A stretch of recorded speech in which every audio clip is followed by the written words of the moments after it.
Yeah, because most people, they'll ask about their hydrangeas because the weather, they will think it's sunny one minute and then it'll be raining. So Oh, I know, I have a real problem. The other thing is I work 10 days in advance of publication. So I can be writing about how people should be doing this, that and the other in their garden this week, and then there'll be a massive fall of snow. And so by the time the piece comes into print, people say, what? We can't be out there doing that now. She's mad. But actually, people have got used to the fact that, A, I have regional problems where it might be snowing in Scotland and sunny in Dorset, and also that I work in advance. So people are getting used to the fact that I might be slightly out of time with the advice I give. But it is generally seasonal. You know. yeah. So, do you write your columns on people asking questions, or do you write them about just general seasonal Well, I know what the problems are at the time of year. So I go through my email and pick up things that are topical if possible.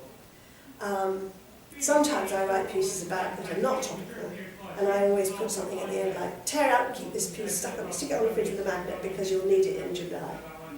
So sometimes I literally do that and say, this is not now, keep this for the next time, don't throw this away, because I know that my regular readers tear out bits and keep them in folders. It's quite ridiculous.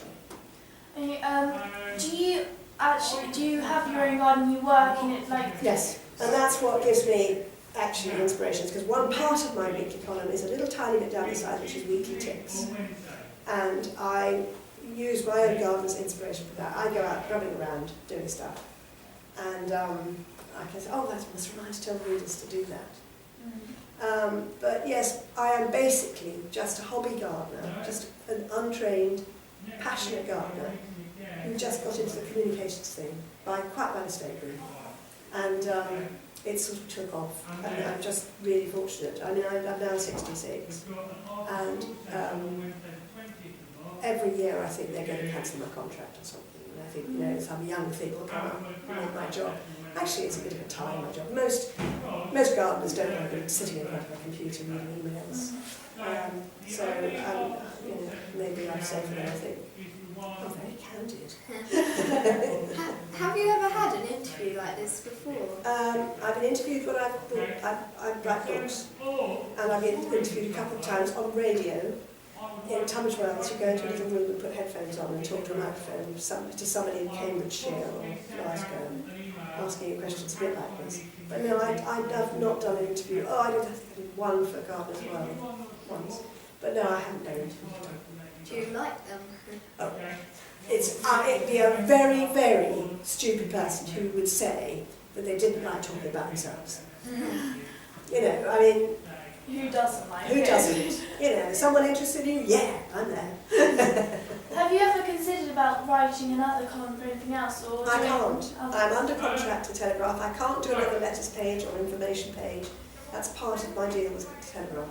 I'm doing another column, an opinion piece in a magazine starting this month, but it doesn't cross over with my Telegraph column, so I have to be very careful what I do. And if I'm asked to do anything else, I walk it past my editor at the Telegraph to make sure that there's no conflict of interest. Do you have like a hobby that's completely different to gardening? Yeah, shopping. Same. Yeah. I'm quite normal, really.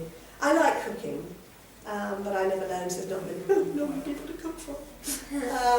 No, I don't really. I mean, it has become, it's sort of, it's taken over my life, really. It was gardening was my passion, and now I always say I was a gardener who wrote, and now I'm a writer who gardens, which is a good way to end an interview.